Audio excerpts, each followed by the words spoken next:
And welcome back to WAAAGH Tactics. We're here with WAAAGH Wednesday to talk about the shine of the Dread Mob, even though the Orks overall struggle going into Nexus. So we're back with WAAAGH Wednesday. Now, a few more podcasts and very popular channels in 40K have come along and given their opinion about the faction status, and everybody's looking at the possible point changes coming up. Everybody's looking at the data slates. People have put on videos about things they want to see about Orks. So I'm glad Orks are being spoken about. And I'm glad that for the most part, the Warhammer community has kind of agreed that Orks were hit too hard. They're agreeing for the most part about our weaknesses and our deficiencies, which we've talked about here since Prime Nexus actually dropped. But the whole point of everybody talking about it is so there's a cohesive message and idea of what Orks are lacking and what they need. That makes it more likely that GW actually addresses that instead of shooting blankly in the dark. They seem to always do anyways with Orks. So hopefully GW doesn't just go blank firing into the sky like they always do with Orks. If they showed that they understood what they were doing, we wouldn't constantly be falling back to sustained sixes or exploding sixes, quote unquote, for anybody who's been playing several editions, as GW seems to just constantly miss the ball. So the more of us that are on the same page to understand them, that we can actually give it a nice conversation, the better off we all are in the Ork community. So let's not be dismayed as the rise of the green tide is bound to come. So today we're going to talk about the Dread Mob and a couple on War Horde lift. Good old fashioned War Horde, right, guys? Be excited about that. You know, War Horde's good, didn't you know? Didn't you know sustained sixes were good? I'm sure you did. Another thing that I'm sure you know is about our today's sponsor, the Baron of Dice. So Baron of Dice actually helps us do our paint competition. So shout out to Baron of Dice. They have great dice inventory. Not only are they great quality and size and weight, but the texture on them as well for the finish. They don't go slippery, flying around. So shout out to Baron of Dice. Check them out in the description. 5% off because nobody likes taxes. So shout out to Baron of Dice and for supporting us for this paint competition. So like we always say, let's talk about I'm scooted up. What the Orks are doing with 40K stats, right? So this weekend, Orks are at a 42%, which is where they've been for several weeks. And it's funny, that's what Meta Monday say too. Not surprising anybody, right? Though it's always a bit deceiving. What do I mean by that? Well, let's look at Dread Mob right here for this week. 52% win rate, even like 3 to 4 weeks ago, guys. Dread Mob was sitting at a 39% win rate for the weekend sometimes. So that's always because Ork players just do whatever they want. Who was it? I think it was, I was listening to the stat check guys, and they were, no. Faction Ladder from the Art of War Aussies guys. Shout out to you Aussies. They were like, hey, Ork players, if you're mad about your win rate, it is 100% your fault. And to that I say, you're kind of right. Triple Morganauts, triple Gorkanauts, spammy kind of stuff like that is in our wheelhouse. And Dread Mob is kind of the detachment that reflects that, where sure, we've shown it through week out and weekend. I put a video out as soon as Nexus dropped that I thought Dread Mob was going to be the way to go. Yeah, the win rate showed it as being the worst detachment up until pretty much this week only, right? It took Ork players kind of a while, not only to stop memeing, but to realize, yes, this is a little bit more competitive detachment. Of course, War Horde is universally powerful. War Horde does very well into multitude of some of our quote-unquote good matchups. What I mean by that are armies that we do moderately well into for multiple additions, or because War Horde favors it with their kind of rules and our ability to kind of stack on that. So War Horde has just been innately good, but Dread Mob actually gives us more opportunities into our harder matchups or into our difficult matches where we're losing. So in my opinion, War Horde is almost like a win more, where you're playing Nexus the way Nexus already wants to be played. There's a lot of terrain. It benefits melee armies, things like that. Yeah, you don't really end up getting innate answers to our bad matchups. You just kind of go with there and hope you avoid them. Dread Mob actually, with the reactive move, being able to take down big targets, Asilium abilities to put a bunch of grots on the table, a bunch of different weird resources, means that Dread Mob actually has allowed the Ork player base to get a little bit more creative and cunning and come out with a different kind of win rate there. Of course, we do have Green Tide, the Hunt, Bully Boys, and Cult of Speed still making overall some appearances. 4, 2, 3 players, not really a whole bunch of them. These detachments have kind of settled out. We know how limiting Bully Boys is. Anybody who's kind of playing with them just knows that you're paying the mega knob tax. They're extremely overpriced for what they are. Yet you still go in there saying, hey, I hope my knobs can do it. There's some fun iterations, but it's just not really finding its way. The Hunt is one of those attachments where no matter what you change on points, the Hunt is not going to find its way, because you can simply go, I'm going to play Warhorde if you drop the Hunt unit. So the Hunt needs to be reworded, and we know about that. You need to kind of remove Warlord from their ability. Just let people choose units. And there's a bunch of different stuff, but that's for a conversation for a different day. And of course, Green Tide has as much as if Nexus favored melee pressure Orks, maybe you can even say MSU Orks, it directly gutted Green Tide, and GW themselves also to the shotgun toward one of our legs too. So it's playable, yet struggle bust. And of course, shout out to everybody in chat. We got Willie Wex. I'm from AOS. Love to get stuck in. That's what I'm talking about. Whoa, I play AOS a bit too, guys. Shout out to everybody in chat. Brandon. Jim Jones, what's good? Mr. Initiative. I am doing new shine to you back. What's up? Joel Burr finally caught you. What's good, homie? I'm glad you guys caught in. So we're going to talk about Orks and how they're doing, because we have some fun things to talk about. So that being said, guys, we're going to actually take a look at some of the performing Orks of this weekend. And like I always kind of teased out, we have some Dread Mob in this. So let's get stuck in, lads. Now, I did and we do have the pleasure of showing off someone that's a bit more popular in the overall Warhammer community, is Mr. Initiative James Jones. So if you're not familiar exactly who that is, but it sounds familiar, Mr. James Jones is actually one of the guest regular players on 40K and 40 Minutes. He pretty much is the exclusive Orc player there, which is something that I like very much, because at least when you see him on there, you know he's getting some good reps in the Orcs and playing them correctly, no matter how much he plays nicely with the other fellow 40K and 40 Minutes guys. So Mr. Initiative Jones was at a team event. At this team event, which was known as, let me put it back upstream before I start doing random things. The team event was Hammer Time Teams Evolution. And Mr. Initiative Jones' team was actually the Battle Ready Brawlers, right here. So you guys watch on screen. Yeah, Battle Ready Brawlers. Right here, you can see in the final, showing us a little sneak peek. In the final round, they did end up winning as a round and getting first place as a team. So shout out to Battle Brawlers and Mr. Initiative Jones. But we're covering him, as he was also the best performing Orc player, getting 9th overall at this event. So let's take a look at his list. So shout out to Mr. Jones, because he did say that he does watch Table Wall Tactics, so he is familiar with some of the concepts here. Yet you can see that my boy was being creative here and brought back some old school. What I mean by that, I'll tell you. So we have the Talk Ward Snagga, 3 individual mechs. Yes, guys, the basic mini mech was making his comeback in this detachment. Of course, Dread Mob, he has his way. We have 3 big mechs with shock attack guns, 1 with Get Finder goggles, which is the only enhancement that I really want you using in Dread Mob. Of course, you can make points for Smoky Gubbins if you have it left over, stick it in there. But you just definitely need Get Finder goggles. Then he has 2 war bosses. Right off the bat, when I looked at this list, I was like, goodness, that's a lot of characters. That's a lot of characters. For Dread Mob, you don't necessarily bring that many, and sometimes you're already giving up Bring It Down, or in general, you want units for other stuff. You don't really look at so much character support. So you can see Mr. Initiative was already thinking a little bit creatively here. Well, let's unpack it a little more, though. He has 3 10-man units of boys. Of course, boys are automatically great utility, sticky objective, skirmishing, trading, being in the way. Boys are just great for that. All-rounders. He has 1 big unit of Grots for, of course, the super Grots, which are almost mandatory at this point in my heart in Dread Mob when you're running them. The reactive move on the wall of 12 inches is obnoxious. The ability to scout is also very, very potent right now in Nexus. 2 small units of Grots. I find that's the key point if you're going to use them to either screen your backfield, or you can flex on that little unit, put it in reserve, put it right in the front line, run towards an objective, whatever. 2 units of Storm Boys. 2 5-man units of Flash Kits, 3 units of Lootas, all of them with rockets. Of course, like we talked about several times here, it's based off a preference.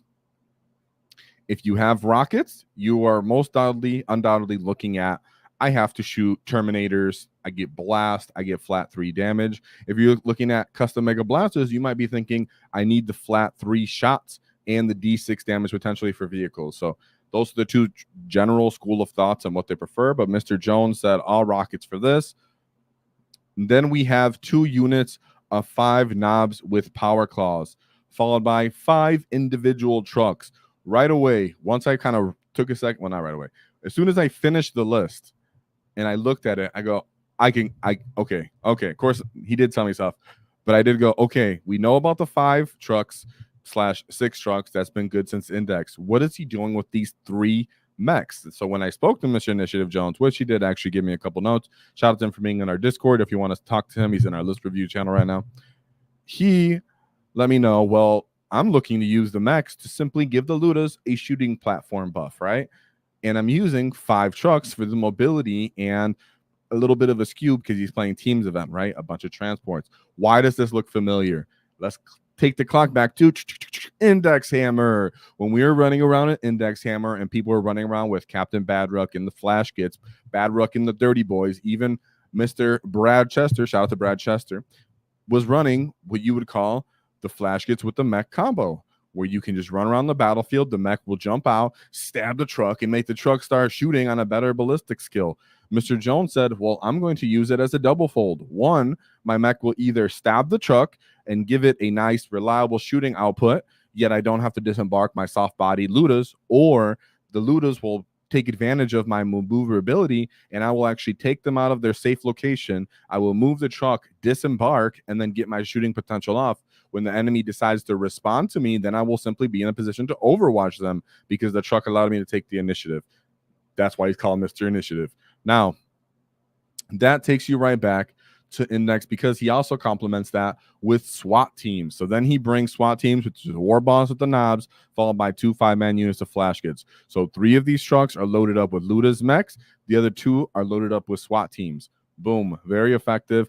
He can double down. He has redundancy on the battlefield where he can play either flank with 1 SWAT team here, 1 SWAT team there. When somebody goes to stage into middle, he comes out there with Zod, or the Lootas can take response to the middle. So he's well-rounded, and like I said, this was a team event, and Mr. Initiative is showing his flexibility and thinking as he goes, okay. Lootas are where they're at. Love the Dread Mob, love the Overwatch. Yet, what are Orks already innately doing and good at? We were already good at MSU. We were already innately good at truck spam. We already had the potential to use our trucks as mobile firing deck gun platforms. That's something unique to Orks, and we can talk about that more. Of course, there's other armies that can do it, but the fact that we can soup our shooting up is pretty hilarious. So let's take a look at his win path as Mr. Initiative. Give me a couple notes here and there. And he is also in the chat. So if I mess something up, of course, give me a shout out. And I see you guys in chat. Shout out to everybody in there. I do respond to chat as we go. So, of course, give me your response, because if I mess up or you got something to say, I'll see it. Or I'll ignore you if you ask me if soup is a cereal. Just joking. All right. So for his first matchup, he went into Necrons, Hyper Crypt Legion. Fun. Talk about kickback, right? So we have a Hexmark. We have the Silent King. We have the Hexmark Destroyer, a Locust Lord, a Transcendent Catan, a Catan of the Nightbringer, and then, of course, like I said, the Silent King. Automatically, he's going back for the Catan spam. The reason the Silent King is there is because he has an aura where the Catans can ignore modifiers. Therefore, they can actually fight on their best ballistic skill, their winning potential, everything like that. Of course, between his big Minears, they can also pop transports. They can assist in that factor too.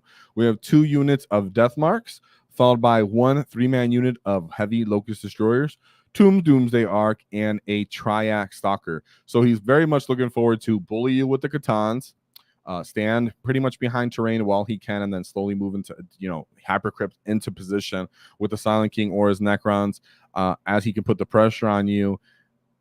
While he has Doom Arc sitting positions to shoot, Triac Stalker sitting position to shoot, maybe they can redeploy. It's all very janky. The Death Marks, I believe, are in infiltrators as well. Sorry, I almost had a brain fart there. So he's hoping to get the initiative and take the board right away. Yeah, our boy, Mr. James Jones, said, really, as far as this one, there was no major notes. as he knew very well what the Necron player was trying to do here. The list first speaks for itself. He's going to walk onto the middle of the table. He's going to walk onto the objective and say, "Can you kill me?" And Mr. Initiative Jones replied, "Yes, I can. Yes, I can." So as people found the objectives, it played directly into what his list wanted to do, getting all the rerolls, being able to throttle damage. Like I said, sure, War Horde can do it too, but then you need Ghaz kind of in there to deal with all these Katans, right? You're looking for your Snagga boys. You're looking for Unbridled Carnage. You're really setting it up on the wall. Yet in this factor, you're letting them do what they want while you're still holding the board and staying in your transports kind of safe. You know, you can stage them and have smaller profiles as the Necrons go into position. They stay on the terrain and you go, "Oh, here we go." Ba, ba, ba, ba, ba, right? As the modifiers work as well, when they do half your damage, when you add damage onto the back of that, then it ends up still being at least flat damage too. Of course, you can choose to go lethals on that. That way you can just innately wound the Necrons, and Necrons hate just volume of fire. That's why you can also do it with Snagga boys and stuff like that, but it doesn't necessarily work that way. Of course, you can roll D6 damages on these. The fact that your rockets go from 3, then they get halved down to 2, and then +1 again means they get 3 again. It's fantastic. Not to mention your flash kids can pop lethals. He has a bunch of boys, so you can still OC them as the ones that are, as he's focusing down one each turn, the boys can go and simply walk onto the objective and say, "No, you can't get me." You do have to be sensitive because the Katans can still kill you if you're a little too bold. So don't be too bold. Just systematically dissect them as you can do this, but it still works. Yeah, and it was turn 3 that he pretty much went onto the objective, Mr. Jones said. But like his note said, there was nothing really creative there. He knew what the Necron was going to do. He was pretty much taking you to a stat check, perfect for a team's event, and that's why Mr. Jones was able to overcome him, because he had just what it takes. And that's what I'm talking about with Dread Mob, guys. It gives you that reaction. Don't forget, he had Zod take a positioning, bog down the Katans with that. All the Katans can get volumed by the Grot pistols. He can chip them down with that too. It gets freaking hilarious, all the damage he gets done. Now, in his second matchup, Mr. Initiative went into Space Wolves. Now, for the most part, Space Wolves can do a rough work into Orks. We do have tools into beating them. It is a skill player thing. Sometimes it matters who goes first. There's a bunch of notes into that. But in this case, Mr. Jones actually plays Space Wolves competitively, quite commonly as well. That means he knew exactly what this player was looking to do. So let's take a look at this player's Space Wolves list. So it is a Stormlast Task Force, followed by Bajorn the Fell-Handed. Of course, Bajorn is brutal. His Vect/Vect, giving CP additional cost aura is obnoxious. He has a great durability profile for, well, let's say normal War Horde potential, right? Because if you're playing War Horde into Stormlands or into Space Wolves as a whole, and Bajorn on the table, he's pretty much checking you in the wall. He's walking right up to the middle of you, and he's going, "Yeah, you gonna pop them strats? You gonna set them strats right in front of me," because you have to, because all you're doing is melee. Yet the Dread Mob actually has potential to pop all these strats out of his range, making it so you can actually throttle into him and the rest of his army outside of his dictations, right? So then you have a lieutenant with a combi weapon. He usually dictates an objective because of reroll 1s to wound. Logan Grimnar. Then he has 3 mounted characters. So 2 of them are Thunderwolf battle leaders on Thunderwolves, and then 1 is a Wolf Lord. Of course, they have to come in from the battlefield, the basic loadout for this detachment. Then you have an Assault Intercessor Squad, a Basic Intercessor Squad, Impulsor, 1 Inceptor Man unit, a 3-man unit, 1 Infiltrator unit, 1 Scout unit, some Sky Claws, and then simply 2 units of Thunderwolf Cavalry, not the full brick. He did bring 1 big brick and then 1 little unit, followed by a Canis Rex. So that was a bit different, that there's actually a Canis Rex on that, right? Make sure I didn't mess that up. Yeah, that there's a Canis Rex on this list. But Mr. Initiative Jones said, "Hey, man, I kind of knew what I was trying to do, what he was trying to do here. Therefore, I played it a little bit relaxed." But he was able to pick up his Thunderwolf Cavalry unit, the big 1 unit, in just 1 activation on on 1 turn, by just simply waiting and letting him stage in the middle objectives. Guys, Zagra Ward Snagga also dictates your ability to force them to stand on these objectives. He's gonna stand in the way, or you can just make pockets with Zod sometimes, and be like, "Well, you can walk up and try to charge me, but you can stand right here in this objective," and then boom, you start getting overwatched. And that's how it simply works redundantly. I know you've heard this before, possibly, but we're trying to show you that's how you're playing Dread Mob and you're playing with Lootas. It is about you are baiting them to stand on the objectives, because as soon as the enemy doesn't have to and they can just play the game and they kind of ignore you and try to just kill you, that's where issues can arise. That's why I'm so favoring Zod. In this case, he was saying that he used odd units to bum rush kind of some of the infiltrators and maybe some of the scouts, using the Trukk to actually allow him to move the Lootas into position and not have to wait for him to get in the line of sight, and targeting lanes is kind of the big factor here, and I can see that. Sometimes when you're playing with those Lootas and you're playing on this Dread Mob list, this Daka WAAAGH, since your Lootas, you just don't move very well at all, right? Let's just say it. You really are just, I hope I deploy these guys well and get where I need to get. That's where Mr. Initiative Jones was actually like, okay, my trucks can allow me to dictate and shoot people even when they're maybe on their home field objective, and shoot them where they're even on that objective, and kind of take them down with that Glaze. He said, in this game, I used the dogs to flank and take his home. Oh, Zod. Sorry, I was like, dogs. Yeah, he used Zod to take the flank and take his home objective. And that's what I tell people when they're using Zod is not a I turn you turn one and throw you away, and then everybody gets to kill you for free units. Sometimes he is, right? In some matchups, which we'll talk about later. But in this matchup, he pretty much used him to run up the side of the battlefield and then try to take home objective. Of course, his reactive move or his base 12-inch move, and then the ability to advance and charge makes it so you can just run up and take someone's whole objectives. You should be trying to do that every single game with Zod. So shout out to him for taking that one out. I'm sure Canis Rex was a headache where he did kill. That's why he got 12 points there, but a win's a win. So great job there. Let's go into his third game, where it was Death Guard. He right in the Death Guard players list, he goes, ever wonder what it's like hitting on fives? Wait no longer. It's like he was looking for Orc players with that back clap, and I'm glad Mr. Initiative checked him on that with the chin check, because the Dread Mob didn't have to deal with that. So he has Biologist Putrefier, a Foul Blightspawn, a Mortarion, and then Typhus. He has one big unit of 10 Plague Marines, followed by 4 5-man units of Plague Marines, followed by 3 Rhinos, 2 Mephitic Blight Haulers, 1 20-man unit of Poxwalkers, a 10-man unit of Poxwalkers, and then 3 Nurgling units, one of those being a nice thick 6-man unit, and then Rodigus. So Rodigus is interesting as a little tech piece. So Rodigus can allow you to, he has an aura around him where he can reduce enemies' OC potential. So your grounds go to OC1. And he has the potential to give additional damage when he selects a unit and make them -1 to hit. And he said if he'd picked -1 OC, he would have won the game. Well, then he should always be picking that. What do you pick, Mr. Jones? I'm surprised. Whenever I play, my exceptions, but Rodigus is definitely a real key and a real factor sometimes. And so the Nurglings. He has enough Nurglings that if this was a War Horde matchup, guys, he'd be stacking that -2 on you so quick.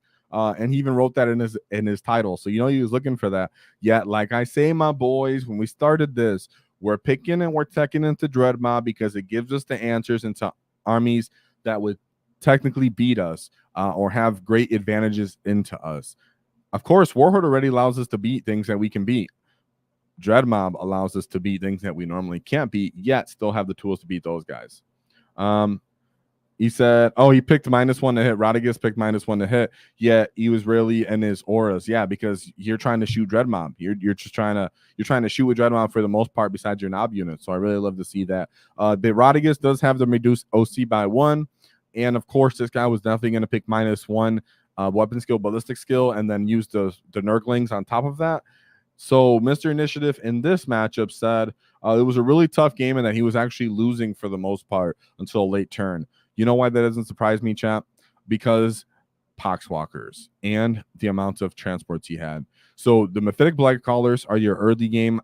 They can just straight up die, and they're only 90 points for the kind of vehicle chassis they are, giving their that contagion range that they're giving off. And then even though Dread Mob would have his Daka, they don't necessarily love units of Poxwalkers to shoot at them. They're really cheap, and they're not trying to shoot them necessarily and one-shot them. But of course, you have boys that can kind of deal with this and stuff like that. But you can see why it's a slower marauding game where Jones had to wait than actually take the lead at the end of the game. There's a lot of little landmines or little units that are going to go fight that aren't really getting their potential. Like in other matchups where a big expensive unit moves, you overwatch it, get a huge trade. And here you're just kind of trading with 5-man marine units and such.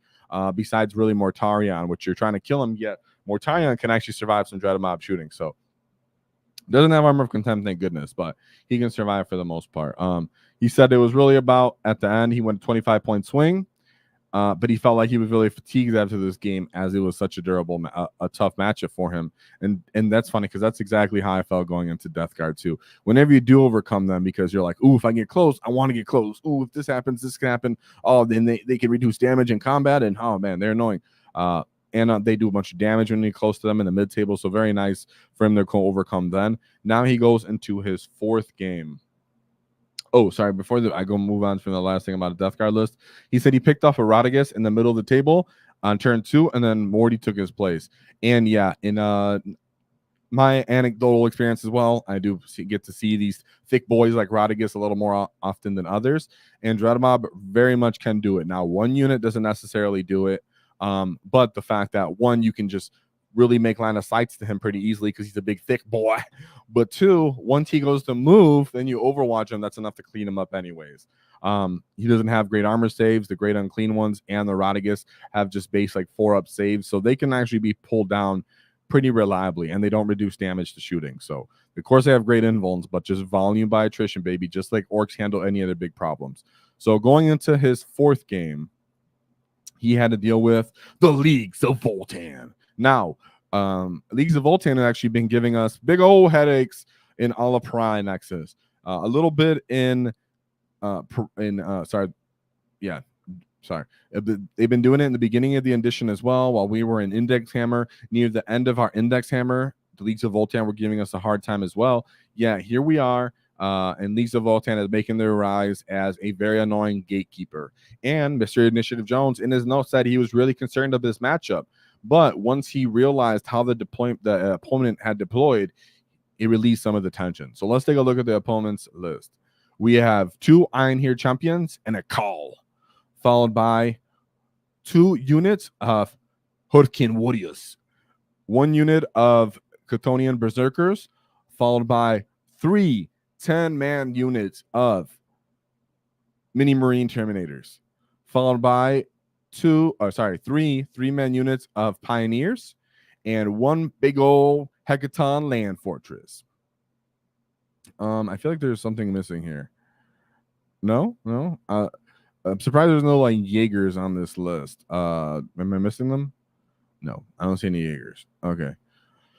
Now, as for this matchup, the right off the bat, what Mr. Jones said is this Hecaton Land Fortress down here, even though Mr. Jones let him know that he can overwatch when people on objectives, reroll when he's on an objectives, the opponent left this big old thick vehicle on his deployment, and turn 1, boom, Mr. Jones went for it and blew him up. After that, he was really focused on scoring secondaries. He really pressured the objectives with something like Zod, SWAT teams, Trucks always being able to go up there. And he pretty much forced the Terminators to come out. He kept putting chaff and crappy units out there to kind of get on the objectives. Hey, come over here. Remember, guys, boys will just go sticky that objectives. So something has to go get it in response. That means something is getting on the objectives. So the Lootas now definitely have something to shoot when they get on that objectives. A lot of the time when you're using Dread Mob and the Lootas, that's the point of the boys. The boys go out there, they go, they sticky that objective, because the objectives become sticky after the end of any phase. So even if you advance on the objectives, they're like, sticky, yeah, and they'll get shot away. That's fine. The enemy has to end up moving on to that objectives. Boom. As soon as they move on to objectives, you start getting your shooting phase going, because, hey, your Lootas anyways. It's pretty much the shooting phase at that point. So it was very much a draw them in, chip them in with damage, and then as they draw in and they jumped on the objectives, he countered them with knobs and war bosses and the counter punching and picked them up off the objective. He said knobs were a big factor in that win, in that matchup, because they didn't have a lot of AP. So he got a 16-point win there. It ended up being his biggest game. It's funny, the game matchup he was most worried about ended up being the best scoring game for him. So shout out to Mr. Jones.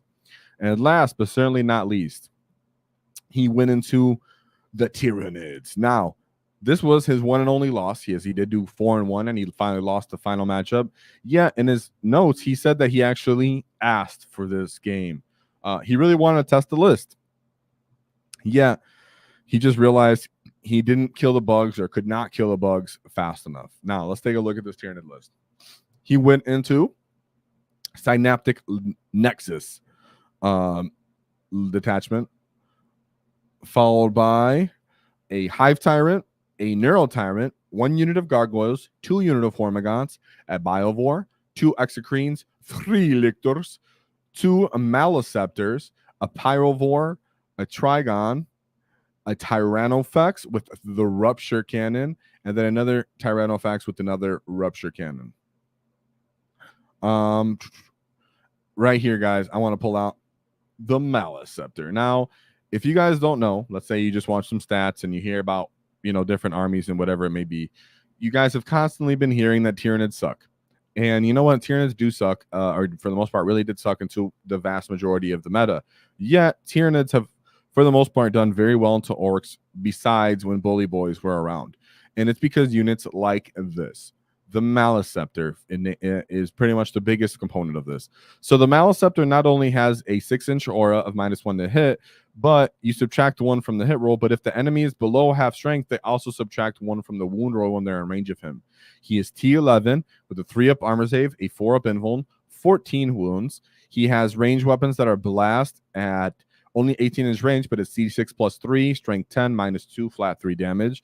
And then he has scything weapons, which are damage D6 plus 1 for his strike, and then for his sweep, it's strength 7, -1, 2 damage.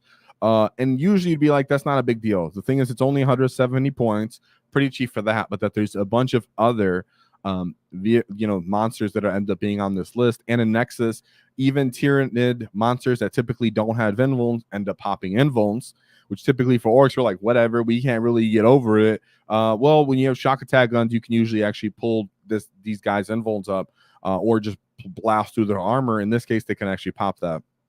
Really annoying. And taking battle shot can become a factor going into Tyranids. So Jones pretty much said in this game,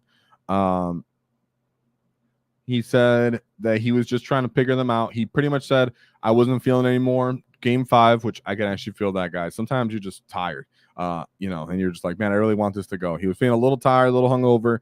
He was like, let's just make this go. And for the most part, when you play Tyranids, you do want to go, I'm just going to kill these guys. I'm going to put the pedal to the metal, punch them off the middle of the table. I'll die, but yet I'll score all the points, and they'll just be dead too.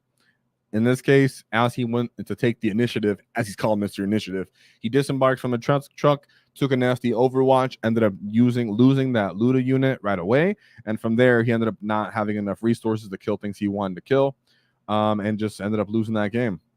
So a couple notes overall is, one, Tyranids have been giving Orks a matchup difficulty in every detachment and every meta throughout ups and downs when it comes to like 2 exceptional players meeting each other, right? If it's like, no offense, a casual Tyranid player and a casual Orc player, or even a mediocre Tyranid player, their army is a bit, similar to Guard, right? Where it takes a bit to get the most potential out of them. Some of their bugs, if they get tagged, they don't do anything for the rest of the game. In this detachment, though, they can fall back and shoot and charge for 1 CP. They have access to that.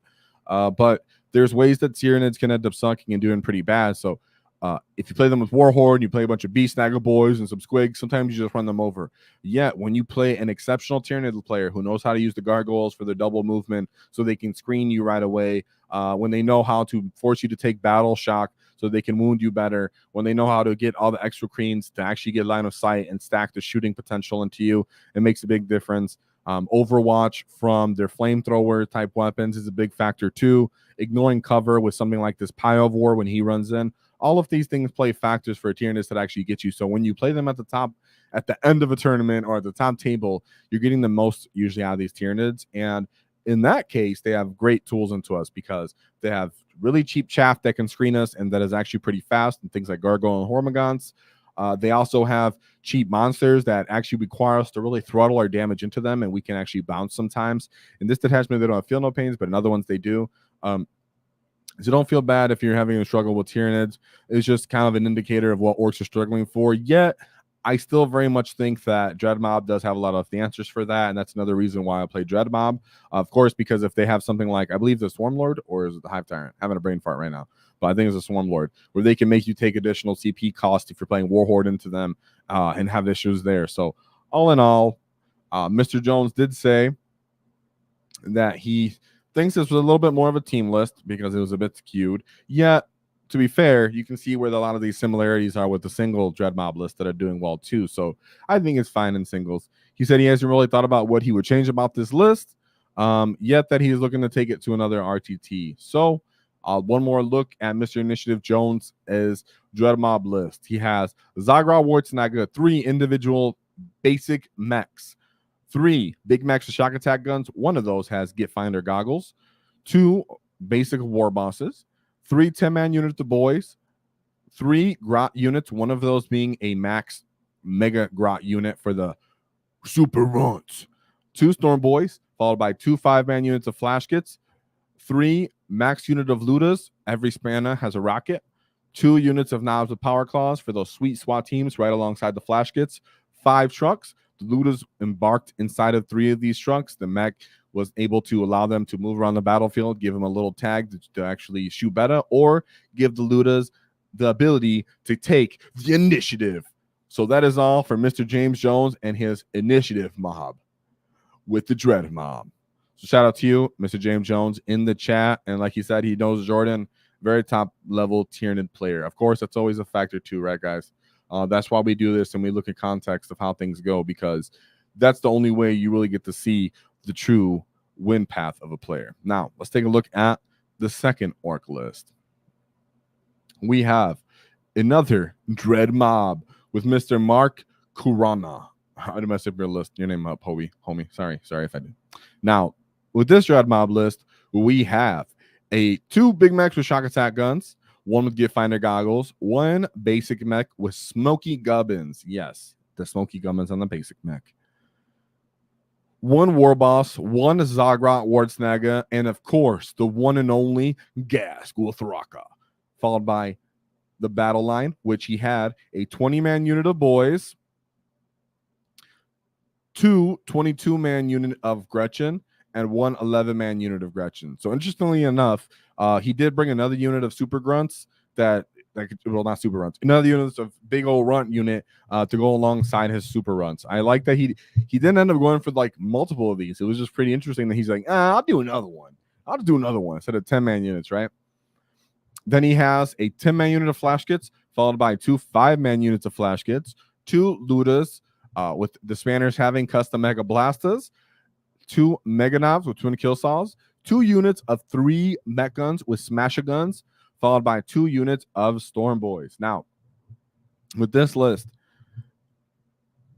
the custom mega blasters, like I said before, usually people pick custom mega blasters when they're teching for killing vehicles, killing armor. They're looking for the assured amounts of bigger shots because, of course, if that vehicle survives, he might just kill you. And 2, because it gives you the potential to spike damage on the D6. Now, as for the mech guns are legit, my boys. And actually, the 2 3-man units is actually right where I'm at too. The reason for that is these end up almost always going in strategic reserves.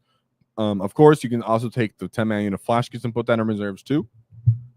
But I personally about always put the 2 mech gun units in reserve because they can actually take the battlefield edges and get line of sight, as normally moving 3 inches simply isn't enough. To get line of sight through a rune, you have to actually be fully on those little plastic bases that GW now uses.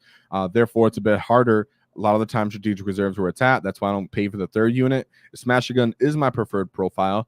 There's some contentions for why the Bubble Chugga is what it is. If you want to use that, go ahead. It's fine.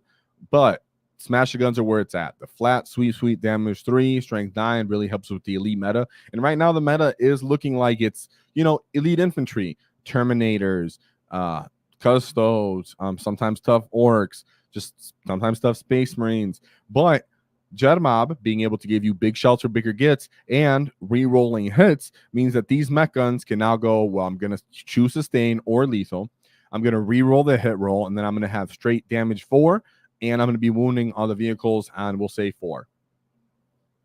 So that ends up working out. I will say it doesn't always come through and really kill the vehicles that you need to kill, but for 150 points, it does crazy damage into elite infantry units. Maybe it's Terminators from Grey Knights, maybe Grey Knight Paladins, blows them away, takes advantage of blast. So I'm a big favor of the Smasher Guns, mech guns in this case. The one fun thing here, guys, is the Ghazgul, right? Again, we see Ghazgul Thraka in a Dread Mob detachment. How do I feel about that? I feel like it's fine because as everything else wants to shoot, stay back, bully the flanks, bully people who move around towards the middle of the table, you need someone that will run out there, counter punch, something like a Land Raider, punch it off the middle, hold the objective, stuff like that. That's where Ghazgul Thraka come into play. Of course, I will say that it's very clear to me that it's, well, not always, but very likely that he took that individual mech and put it with a 20-man unit of boys. It gives boys to access to pressing the button so they can get sustain or lethal or additional AP. And then the boys are -1 to hit. So now they get the ability to survive and be a little bit more durable to enemy shooting targets. If he doesn't want to put it into boys, he can put these on the mech guns and let the mech guns get +1 to hit and be harder to kill. Usually not where I'd want to put it, but it is what it is. And of course, he could choose to put that individual mech yeah, just pretty much that's how I see it for the most part. That's what he would do with that. Because he doesn't have a transporter truck or anything. So let's take a look at Mr. Mark's path to victory. Now, Mark did go 4-2. For the most part, a lot of the Orc players were dealing with about 4-2. Mr. Jones was the only one that went 4-1. So the other Orc lists we're covering are going to be 4-2. And that's fine. Still really respectable. As right now, the meta isn't favoring the Orcs. As you guys all know, every other channel is running out there saying Orcs suck. And let them think that, because the more we're heard, the better. So let's take a look at his first win. He goes into the Leagues of Voltan. So he simply has double call, followed by 2 10-man units of the Hearthkin Warriors. It is fun that they can they can combat squad and break apart. I think it's pretty cool. 4 Sagitar for that scouting transport. 2 10-man unit of Mini Marine Terminators, followed by 1 Hecaton Land Fortress, and 3 of these Hearthkin Pioneer units. Having something like Zaghrot Wart Snagga feels really good when you're running at these Pioneer units. These Pioneer units very much want to just sit on the side of the battlefield, come in from reserve, play that little jank game. Having something like Zod where they can run up and really let them know, man, I'll surround you, I'll beat the crap out of you, I'll tag you, stuff like that. Means these guys have to play a little bit more defensively. It allows you to stage, and it allows for the Sagittars to know that they can run, get trapped, they can get tapped, they can get surrounded. People can't disembark from them. Not that there's usually too many things inside of them, but there are usually like individual characters sometimes, or the soldier, the basic battle line units will split up and then go inside of them. But what's really important in this matchup, when you have big unit of 20 boys and you have Zod and you have the other 22 unit of Grot units, you need to make sure that you are taking control of the battlefield, because these 2 big units of Hearthguard are going to come in from deep strike and really try to get their volume fire in. They do have grenade launchers, so they get blast and they can start picking up those units. They have access to double sustain.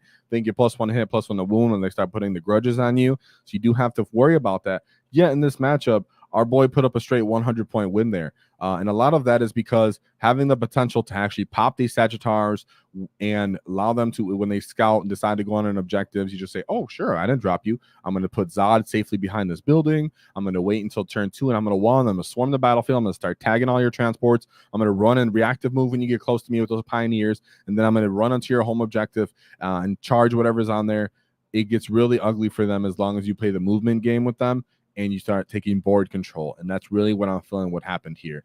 A lot of the time, the Leagues of Voltan player will be really reliable in their durability, yet they don't realize that they've lost positioning on board control. They get tagged all over the place, and then the Orc players just holding that position. The Terminators drop in corners of the battlefield. They're fighting their way into the game, yet they just get outscored.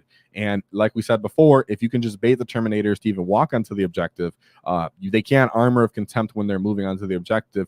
That way you can actually end up making them take worse armor saves, and or the Smasher Guns now get line of sight onto them, even if they're not on the objectives, and start picking these guys up. Like I said, the Smasher Guns would obliterate the Hearthguard really, really horribly. So love to see it. Love to see it, because I'm not a fan of Mini Marines. Now we move on to his second game. This is where he actually took his first loss, and it was to the Gene Stealers. Yes, guys, the Gene Stealers. Now, he did take the triple Abominants. And of course, that means he's going to be taking the triple aberrants. So we have triple Abominants, followed by a Clamovis, 3 Kelomorphs, and a Patriarch. So for those who aren't used to Gene Stealers, as most of us are not, I'll show you an aberrant real quick. This is their version of a wannabe war boss or whatever it is. It's kind of like their baseline captain that fights pretty hard. He's T6, 5-up save, but they do have a 5-up feel no pain right there that's built into them. 5 wounds a pop. And then they have a really thick punching capability, strength 12, minus 2, d6 plus 1. This guy does allow the enemy to fight on death on a 4+, and when he dies, he's allowed to get back up again, which you don't really want him running around getting back up and beating you up. Mark, let me know how this game went, because I was a little surprised that you lost this game. Yeah, it's not a shade. It's just we don't really all know the potential of Gene Stealers till we play the top potential of Gene Stealers, right? So let us know how that went since you're in the chat. Maybe little points. Yeah. With these, I didn't mean to go all the way over there.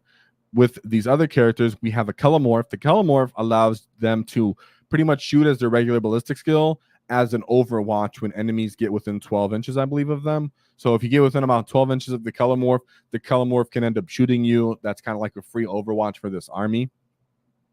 Then we have the Patriarch. This is their unit of a Broodlord. He comes in. Usually these guys trying to alpha strike you. They scout and then they run up and kill you and they end up murdering you. He has 1 unit of battle line hybrids. Really surprising that he only has 1 battle line hybrids. And one thing Mark just said in response to me is that the GSC play guy ended up going 6-0, and he's very, very skilled. So right away, guys, it's a niche player, niche list. Definitely catch anybody off guard. Here are the 3 aberrants. Aberrants are hitting really hard. Just imagine they're kind of acting like knobs do for us. But like we said, they get feel no pains. They punch extremely well, and then they can fight on death, and their character can get back up when he dies. He has 3 units of the Achilles Ridge Runners. These Achilles Ridge Runners allow you to have additional AP when they target a unit, so you can stack the additional AP. And then he has 2 units of Goliath Rock Grinders, which are another unit of their transport vehicles. 3 units of Pure Stain Gene Stealers, one of them being a big 10-man unit of Pure Stain Gene Stealers. Usually this is their kind of like run at you missile, murder you off the field. And then these other 5-man units also help and support in that. So what he did say is pretty much the Kellermore screened him out pretty well. And they jump in his trucks that kept them away from heaps so that he can actually get charges off. So he used the transports to make it hard to actually get the charges off. And remember, guys, these units can start coming back as they die. So if the Gene Stealer player even gets lucky and they can start bringing more guys back onto the battlefield, they can kill them. This is one of those matchup guys where, like everybody knows, until you actually face it, Gene Stealers can be super brutal and super tricky. And then your first time going into an army you haven't gone into, they catch you off guard and they beat you. So that's what Mark is saying, helping right there. And supposedly the Gene Stealer player ended up going 6-0. I believe you. I shouldn't have said supposedly.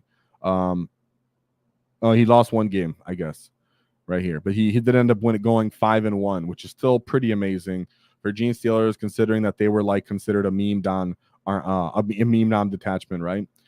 And faction. So shout out to him. Then Mark goes into his next game, which is the next game is also a loss. Yet it's into Necron Hypercrypt, which again we have a bunch of Catans. So he has 1 Qatar the Deceiver, 1 Nightbringer, 1 Void Dragon, a Hexmark Destroyer, Emotech Stormlord. That guy's super annoying. Locust Lord, Overlord with Translucent Shroud, and a Transcendent Catan. He has 2 Deathmark units, a flayed one 1 unit of heavy Locust Destroyers, and a big fat 10-man unit of the Lich Guard. So I'm looking up something up. I want to look this up right now real quick, guys. Real quick. Sorry, I should have done this before, but sometimes I get sidetracked. So the Deathmarks have Deep Strike. That's what they called. I'm like, these guys don't have initiative. I'm like, I keep saying they have Infiltrate. They don't. They have Deep Strike. So as for this game, this list, it's again another version of we are going to stat check you with a bunch of Necron Catans. Yeah, he does have a little bit more character support for characters that can have maneuverability and killing. Oh, the flayed ones are the ones that infiltrate. There we go. And then a big old unit of the Lich Guard. Lich Guard might have actually withstand more damage on this.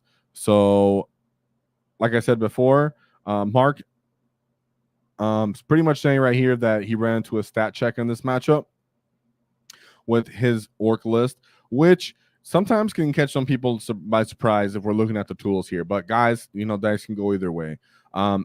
If the Necron player can overlord one side of the battlefield and put enough pressure, and you're not in position to actually start killing all of these guys with your Lootas and your mech guns and stuff like that on the turn that it's time to WAAAGH, yes, you can actually spike pretty hard here, and be pretty hard to actually kill. Yet, I would say, looking at Mark's list, he does have tools. So anybody that does like this list, no, you do have tools to killing the C'tans. Just know that unlike the list we covered earlier with Mission Initiative Jones, where he had a bunch of Trukks, therefore he can always get his Lootas into position. It might be a bit of a positioning thing to get all of the guns into line of sight where he needs them, and Ghaz and the boys with the popping lethal actually getting it off. Yet, just know that when you're not necessarily fast as an Ork list, that these Necrons can actually end up getting the initiative on you and kind of picking you apart with all of their C'tans. So there's not much to say about that. It was a stat check, is what Mark's saying, and he just ended up not killing him on the stat check, which totally happened. I would say that he does have tools. So, Mark, I like your list. It does have tools to deal with them. But we all know that the practicality of getting everything into these small Necron C'tans is harder than some people might think, right? They're just pretty small units. Sometimes they're the size of an infantry character. So though you have all the tools to kill them, getting them all off to actually get there is pretty tough. So Mark just ended up bouncing off the Necron stat check, but it is what it is. From here on out, Mark gets all wins. So going into his fourth game, he goes into the Black Templars. He has one Castellan. He has High Marshal Helbricht and a Judiciar, followed by a fat unit of Primaris Crusaders. He has two of those units. Oh, I have a feeling the Lootas had fun into those boys. Followed by 2 5-man units of Assault Jump Pack Intercessors, 1 Ballistus Dreadnought, followed by 1 Black Templars Repulsor, 1 Black Templars Land Raider Redeemer, 1 big unit of Sword Brethren, followed by 1 5-man unit of Sword Brethren, 3 Scouts as the final part of this list. Now this list does feel a little bit elite, even though he did choose to bring some 5-man units and such like that. Of course, these big bricks are trying to do a lot of the backbone in this matchup, and he did bring just enough vehicles to have some firepower to help pop transports, kill enemy tough durable units. Yet, like I always say, boys, when you have the Dread Mob and you still have the innate orkiness of the WAAAGH, of the ability to have Ghaz to run up on you and punch with a 20-man unit of boys going to these Crusaders, and then in response, the Lootas can end up picking the Crusaders as they run off across the battlefield. Perfect, as a 10-man unit of Flash Kits can actually do Overwatch into a big Sword Brethren unit. Even though in War Horde, this could be a very punchy, punch-out type of matchup, and you could very much win this matchup in a War Horde, this is where Dread Mob is going, okay, normally you have the initiative, the ability to beat me here. Yet in this case, Dread Mob has all the tools to interact with you on the mob, right on the wall, where you have mobs of boys, you have Ghaz, you have Flash Kits, yet a bunch of shooting and Lootas and stuff like that to end up kind of picking this army apart. So, Mark, maybe you can tell me how, if it went kind of like that, but I have a feeling that the fact that you're more of combined arms factor, you can pop his repulsor, you can damage his Land Raider, you can kill a bunch of these 2-wound units on Overwatch between your Lootas, your Flash Kits, means it just becomes really, really potent across this battlefield. So really glad to see that. Really like when people take down something like a Black Templars. Then he goes into his 5th game, where, and of course you have Zod in that matchup, right? Even though he had scouts, remember, if they leave the scouts in range of Zod, Zod eats them up, ends up getting the space and maneuver from that, like charging maneuvering from that. Or he runs away from you, and then on the next turn, you just get more ability to run into him, start beating him up. So I love that. He said he used, he screened High Marshal Helbricht with scouts, and just pretty much used a bunch of Overwatch, and then Ghaz, of course, bring down Helbricht, and of course, a bunch of the boys got stuck in. Love to see that. Now, in his 5th matchup, he went into Imperial Knights. Oh, yeah, baby boy. So he had 3 of the Armiger Helvrins. Oh, sorry. Wow, that's a lot of Helvrins. I was wrong. He has 5 of the Helvrins, followed by 5 Warglaves, and 1 unit of Imperial Breachers, followed by Rogue Trader Entourage, 2 Sisters of Battle Emulators, and a Sister of Battle Squad. Very odd Imperial Knights list, trying to play the Chaos Knights kind of version. Yet, like we said before, Dread Mob actually has tools for this. Orc players normally don't like Chaos Knights, don't like Imperial Knights for the most part. Even if you're playing War Horde, of course you can beat them. I've been there, guys. You don't got to tell me I can win with War Horde. I beat them up all the time. I know that. I'm saying that for the most part, Orks don't like this. This is usually a skill check. Yet when you're playing Dread Mob, you're like, no, I actually have the tools for that. As soon as your little baby knights walk into the objectives, Overwatch, I pick you up, move on to the next one, pick you up. Oh, you're running towards Ghaz. Ghaz beats you in the middle of the table, beats you up. My boys get a wall. They have the invul, and you can't really clean them up too well. I really like how Mark's list has the diversity of tools to deal with something like this. I assume this matchup went mostly favorably for him. Of course, it's not that easy, as knights can still crump. Auto cannons can still really tear you apart like Lootas because they don't get great saves. So you do have to play cheeky. My point is that normally, let's say a Beast Snagga boys plus a Beast Boss and a Trukk have to go into a Arbinger Warglaive, right? In this case, a unit of Lootas and a Shock Attack can safely kill it from Overwatch from far away, even just from it moving one time, right? And if you just shoot it and it doesn't kill it, then your flash kits can come in on your shooting phase and just shoot it and pop lethals and up cleaning it up too. So there's a lot of overlapping ability to shoot them, finish them off with charges, or shoot them and shoot them with another unit, yet still retain your middle ground. He said he pretty much overwatched them pretty hard with that.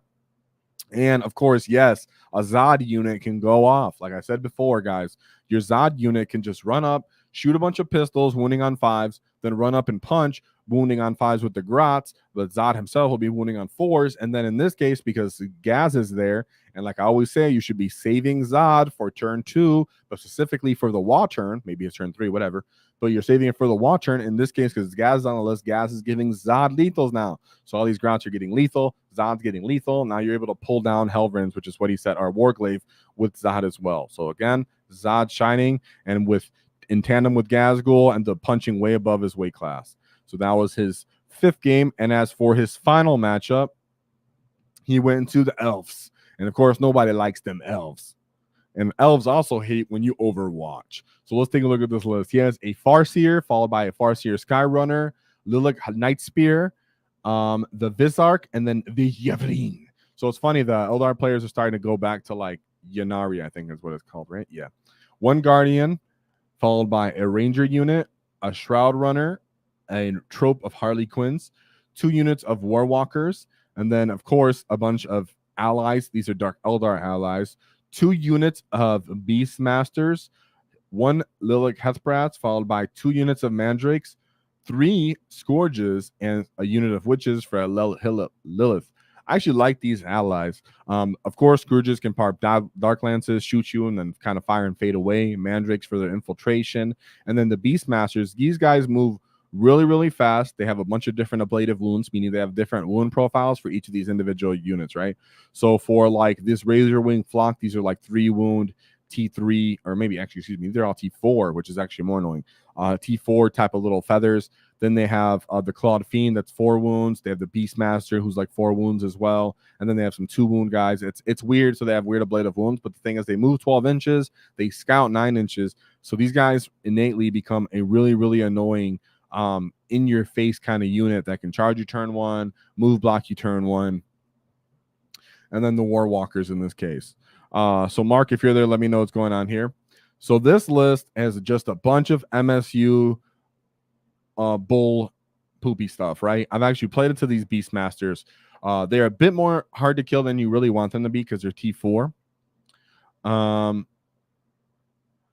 and it's funny, Mark actually said that. He said the Beastmasters both came at him turn 1 and locked him in.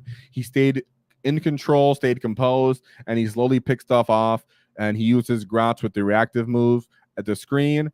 And he went second on Linchpin against these Elves.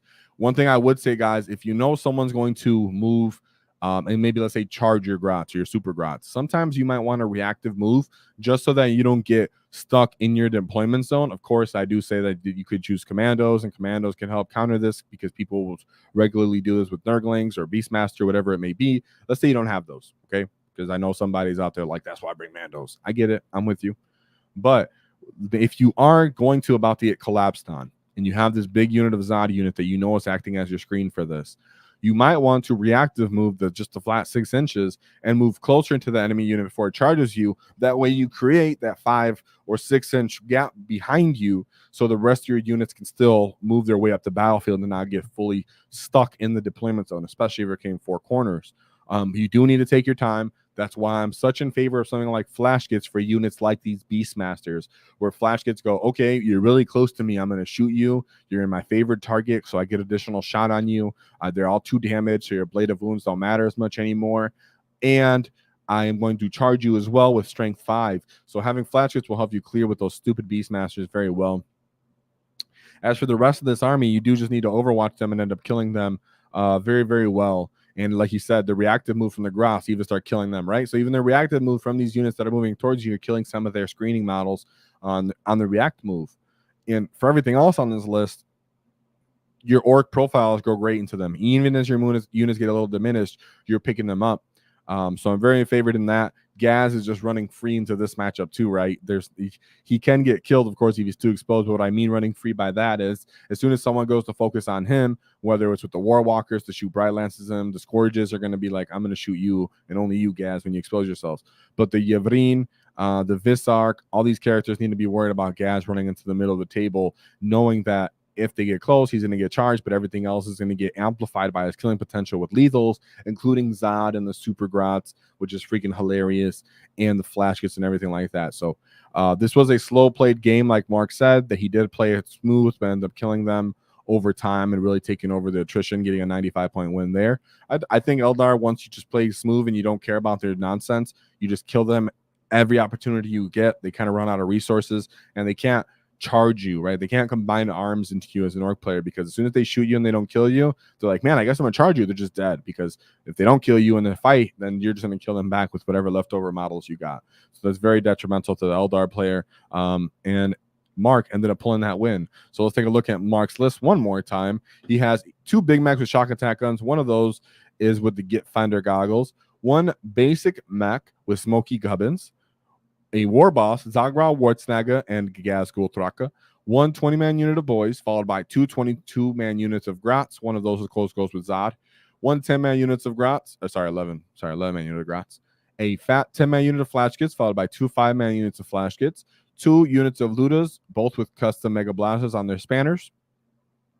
2 Mega Knobs with Ghaz, with twin kill saws, followed by 2 mech guns with 2 3-man units of mech guns with smasher guns, which I totally love for the CP management and the distribute ability on this list, right? You get to reroll, you get to get flat damage 4 and stuff like that. And then 2 units of Storm Boys. So shout out to Mark Karuna. Oh, Bobby, let me know. For this list, hopefully we see you in the Discord so you talk to us more. As for this list, like James Jones says, I actually like this list a lot.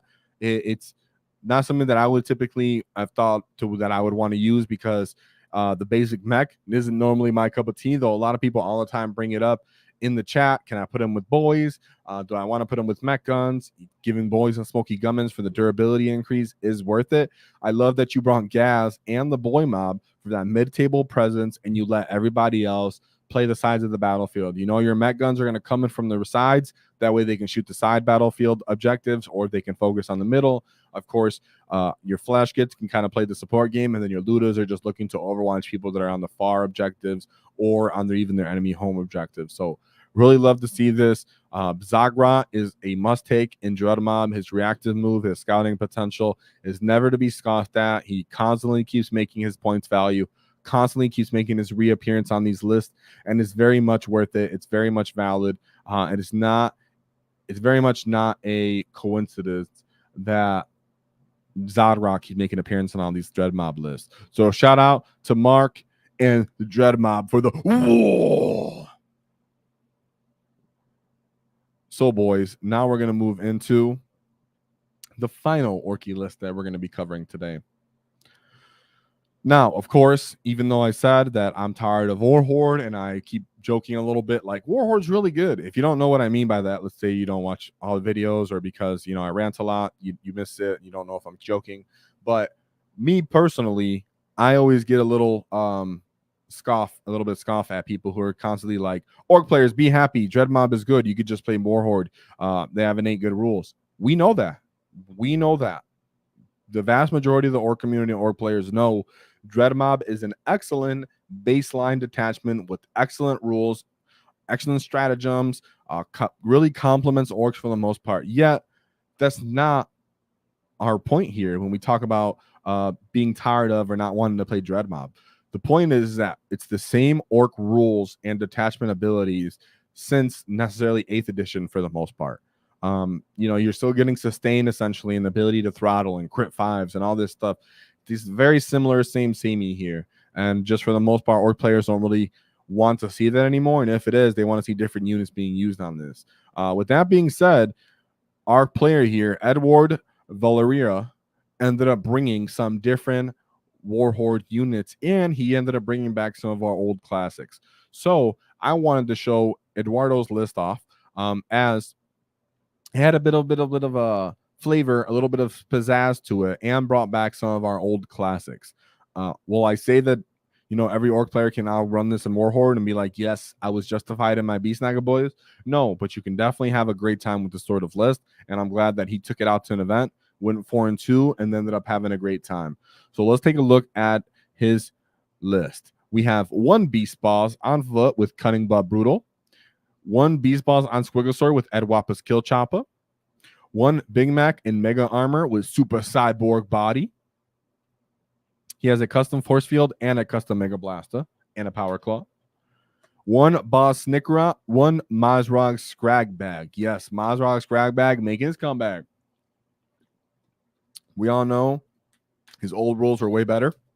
We miss them. Yeah, he does come with that ability to spike damage. So, hey, fighting on death is also a decent side roll. One more thing I would say on Maz. I was about to move on, but what I will say, as I have played with him since his new rules and such, is at the very least, when the Squighog boy does get targeted and does get picked up, a lot of the time Maz can survive and he stays alive because it's 4-up invuln, and he stays alive for another combat round or up until the next battle round, so he can be a harassment. I will say that. We have 2 units of basic boys, followed by 1 basic Snagga boy unit, a battle wagon with all the fixins. He has hard case and everything like that. 2 minimum size units of Gretchen, a kill rig. Yeah, boys, the kill rigs keep making their appearance. 1 fat 6-man unit of Mega Knobs with twin kill saws to accompany the Big Mac and Mega Armor. 2 minimum size unit of Squighog boys, 1 Storm Boy unit, and 1 Warbiker unit. So Eduardo has kicked it back to some of the old classics with bringing the bikers back on this list. Of course, we know how Storm Boys work. They want a deep strike. Sometimes they want to be on the battlefield. Yet Warbikers can do similar roles, as in when they're stuck on the battlefield, not deep strike, of course, but a bit more durable, so they don't get picked up by people's small arms fire. Of course, a kill rig for getting Orks to those other different thresholds of strength. But one thing I want to say here, guys, that really surprised me is there's no knobs. Absolutely 0 basic normal knobs. No knobs with power claws on this list whatsoever. He used all his points on that big mech in Mega Armor and Mega Knobs. That's it. So very cheeky by this get. Just keep in mind that kill rig getting the Squighog boys to another strength threshold matters, because them getting to strength 6 and then getting Lance matters really greatly into toughness 5 infantry, which are common in the meta right now, or even to toughness 6 infantry that are in the meta right now. He does bring back Ed WAAAGH Kill Chopper for the devastating wound potential. That way you can deal with some vehicles and durable units. So let's take a look at this throwback list of Eduardo's Warhorde. So for his first matchup, he went into Astra Militarum.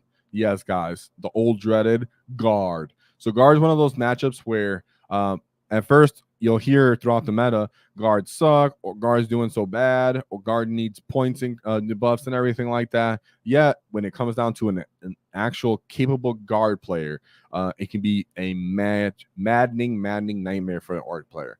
So let's take a look at this Guard list.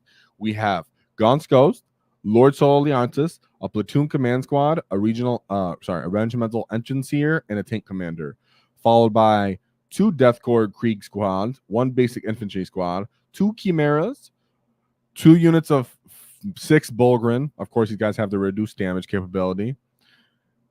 a Lehman Russ Exterminator, a Rogel Dorn, another Rogel Dorn Battle Tank, a Scout Sentinel, and a Tempest Command Squad of Scions. So let's take a look at, real quick, I just want to take a look at this because people need to know this is a Chimera. So for 70 points, you get a T9, 3-up armor save, 11 wound unit with 2 OC.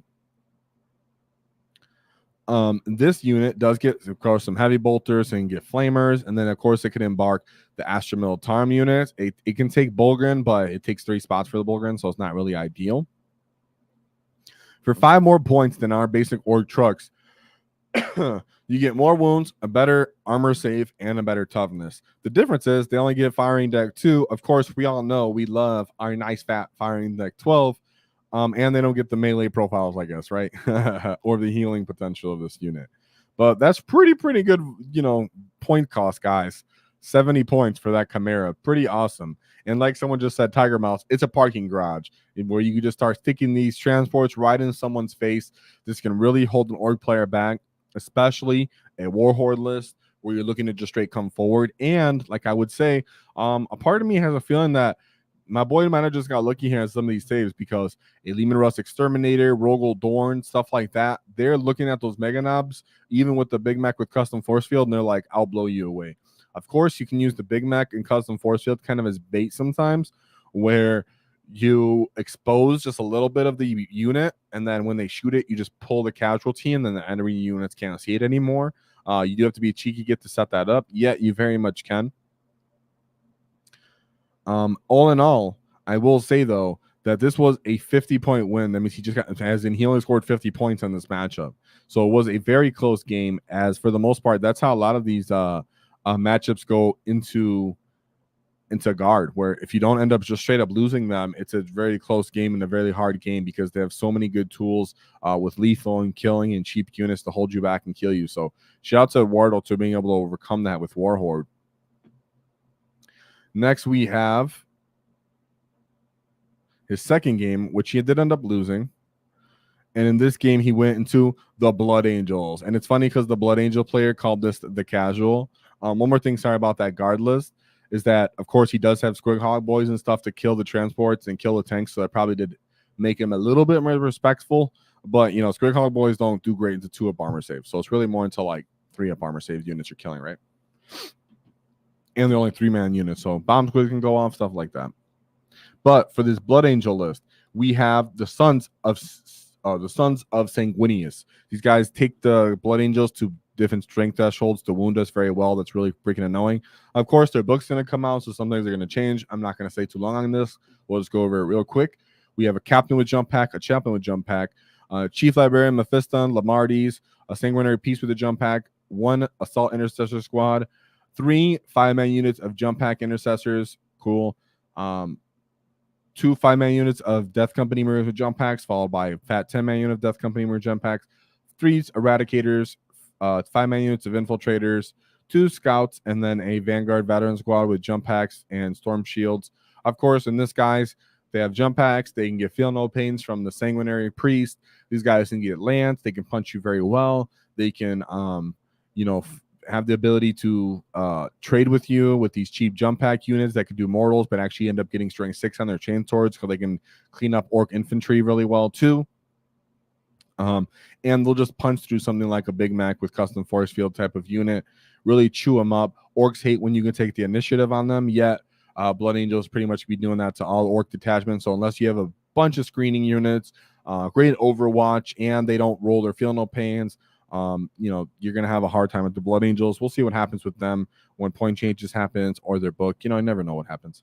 Then we have the third matchup, which he goes into Blood Angels again, but he learned from his last list. Of course, you can see already less characters, less spamming, possibly with Jump Pack. So let's see. We have Chaplain with Jump Pack, Corps Commander Dante, and Lamardi. So you don't see the priests. Sorry, they're called something priests, where they get not Sanguinary Priest.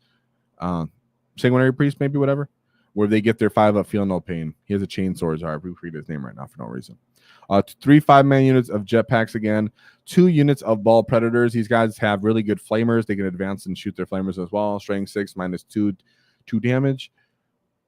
2 of the big 10-man bricks of Death Company Marines with jump packs. The only good part about them being big 10-man units is that at least when you fight on death, you trade much better with them. 3 units of Eradicators, and then a fat unit of Sanguinary Guard, followed by 2 Scouts. So with this list, it really just comes down, there's only 3 big elite units of jump pack Marines, meaning you can actually kill them, fight on death with them. And since he just played Blood Angels, I'm sure he was really onto their maneuverability and their moves and tried to how to deal with them. So all in all, really good win on that one to take down Blood Angels on there. He got a 78-point win there. So Eduardo was cooking right here, guys, with this off-the-wall War Horde list where he was bringing Mazrog, Squighog Boys, Kill Rigs, Battle Wagon, stuff like that. But we all know these are old reliables. I'm just glad to see that he's still making them work into the current meta. As to his 4th game, he went into a War Horde Ork list. So he had the mirror matchup. Everybody loves to see it. Did I just click him? Hopefully I didn't just click. Actually, I'm stupid. Did I just click him? No, hold on. 4th game.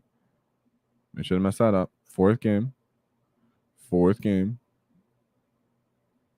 Oh, I was right. Okay. I was like, damn, I hope I didn't mess that up. He had 2 units of Beast Bosses. A Beast Boss on Squiggle Sword, Edwapa's Kill Chopper. Another Big Mech and Mega Armor in Mazrog's Crab Bag. Wait, is this guy running the same list? No, he's not. Okay. I was like, this is running the same list. I'm about to swinging in the air, boys. But he's not running the same list.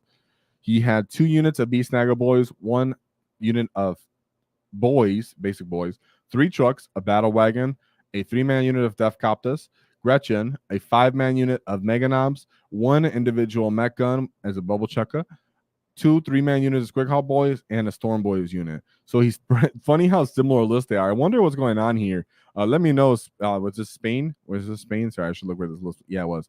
Ork player Eduardo. I should check this earlier, guys. Where was this list?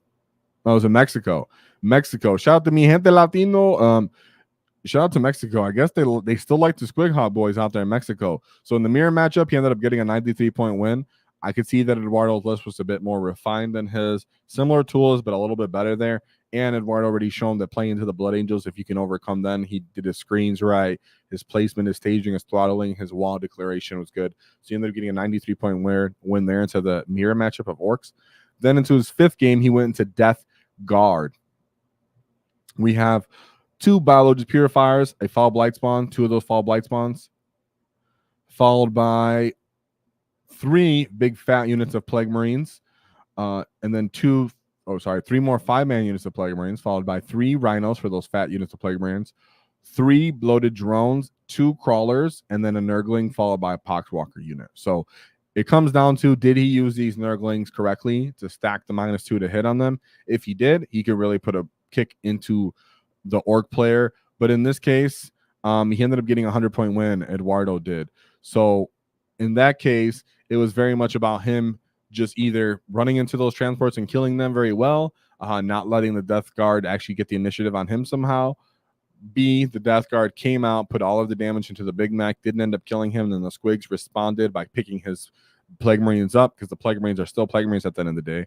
And I don't think the player used the Nurglings to really stack the -2 to hit, because that would really mess up all of the Orcs combat. Yeah, getting a 100-point win means that he just seemed to most likely just really get all his offensive potential on there. So shout out to Eduardo for running over Death Guard in that matchup. And then last was his final game, which was against Astra Militarum, where he ended up just getting a 10 points, which, you know what? At first you're like, whoa, just 10 points. Yeah, that's a really horrible loss. But Death, if you're going to do it to anyone, Astra Militarum, I'm just going to do them to you. So Lord Sol Leontos, a platoon command squad, a tank commander, Ursula Creed, Katachek jungle fighters, followed by 2 Deathcore Krieg units, an infantry squad, 3 Chimeras, a Khazar Quinn squad, Lehman Rush Demolisher, Demon Rush Exterminator, 2 Rogel Dorns, and then 2 Scout Sentinels. This is a much more refined list. It doesn't have the Bullgrins, but it does have the scouting of Katachans in this case. He has Ursula Creed for giving more orders out. The tank commander, so he can give more orders out as well. The platoon command squad, so they can come down and throttle damage. And then Sorrel Leontas, he can give out orders, gives additional CP. This list just blows away all of Orcs' durability units. So I'm like a Squighog boy, you can't stand up to this list. Mega Mech with a custom force field isn't really standing up to this list either. The amount of multitude damage, the amount of reliable lethal firepower coming down the field at you with screening and chaff means that you're going to just, especially if you go Orks first in this matchup, which I'm assuming he went first, none of the stuff you really have, even by battle wagon standard, is going to stand up to that firepower, and there's going to die. So shout out to Eduardo. Of course, losing to the guard sometimes just happens. Sorry, guys, I wasn't showing the guard list real quick, but I'll show it real quick. Like I said, so he did end up losing to that guard player, only getting a 10-point game there. But shout out to Eduardo, because even among that, he still got 14th at this event. So shout out to my boy Eduardo from Mexico, to me fellow Mexicans, mi gente latino. And shout out to the War Horde for still doing great and reminding us that there's still power in the green tide. So, boys, with that being said, we got to show how Dread Mob has shined, how there's always going to be life in the War Horde, whether you run them in MSU or you run them with Ghaz and its killing potential, whatever it may be, War Horde will still shine through great versatility and ability to throttle the Orcs' offensive output. Dread Mob just gives us that nice versatility to actually overcome our bad matchups. So I do ask that you continue as the Orc community to dabble in the Dread Mob, and hopefully as the point changes come to fruition, and of course eventually maybe even rules change, Orcs can find their way again to be among the greats in the meta and get some wins at events.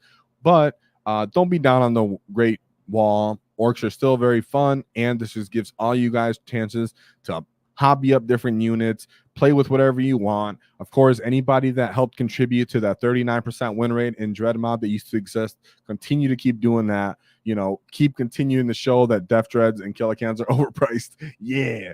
So with that being said, guys, there's always one thing to keep in mind is don't cross a wall, because we knock your teeth out.